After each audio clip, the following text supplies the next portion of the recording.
Au jardin avec Philippe Collignon, évidemment. Il s'est rendu au château de Saint-Jean-de-Borgard où se tenait la fête des plantes d'automne. Et il vous a préparé une petite sélection qui devrait plaire aux amateurs. Regardez. Bonjour Philippe.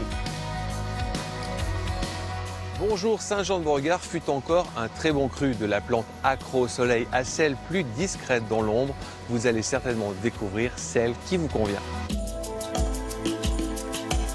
Le basilic perpétuel Magic Mountain. Alors ça, c'est une petite merveille. Pour la bonne raison qu'on a du basilic toute la saison. L'hiver, dans sa véranda, sur son balcon, dans une pièce très éclairée. Alors on peut bénéficier de toutes ces feuilles au parfum puissant de basilic. Ces fleurs que j'aime beaucoup, faut pas toutes les garder bien entendu, mais enfin c'est quand même agréable d'avoir ces petites fleurettes mauves. Le raoram, une renouée très odorante. Elle sent le coriandre. C'est pour ça son nom populaire de coriandre vietnamien. C'est une plante qui va servir beaucoup dans la cuisine exotique. Le melon poire, c'est une plante de la famille de la tomate, dont les fruits sont comestibles, à condition bien sûr qu'ils soient jaunes orangés. C'est-à-dire que là, ils ne sont pas tout à fait mûrs. On va récolter les fruits en fin d'automne et pendant toute la période hivernale, à condition de mettre la plante à l'abri dans une véranda ou une serre froide. Alors c'est une plante sans souci. Vous n'avez pas de place au jardin, mais vous souhaitez quand même récolter des fruits. L'idée, miser sur des arbres ultra minces.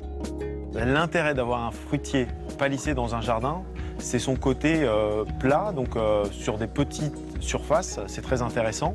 Même en épaisseur, on peut être dans des jardins un peu exigus et en plus, on mange ses propres fruits. Les pommes tendance sont des pommes anciennes, comme la Sanspareil de Pisgood, qui est une pomme d'apparat, donc une très grosse pomme, rigolote, qui est aussi bien à couteau ou à cuire. Et sous le couvert des arbres, que peut-on planter? Ici, vous avez une plante magnifique, ça s'appelle l'Isodon effusus. C'est une plante qui pousse dans les sous-bois d'Asie, qui fleurit à l'automne. Là, c'est le début de floraison. Les premières commencent en septembre. Après, il y a une dizaine de variétés. Certaines vont fleurir en octobre, d'autres en novembre.